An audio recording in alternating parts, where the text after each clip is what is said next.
மன்னவா ஒரு கோயில் போய் இந்த மாளிகை எதற்காக?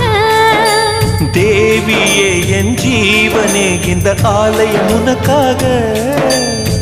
வானில் ஒரு புயல் மழை வந்தால் அழகே என்னை எங்கனம் காப்பாய். கண்ணே உன்னை என் கண்ணில் வைத்து இமைகள் எனும் கதவுகள் அடைப்பேன். சத்தியமாகுமா? நான் சத்தியம் செய்யவா? தொடு தொடுவெனவே வானவில் என்னை தூரத்தில் அழைக்கின்ற நேரம். உவா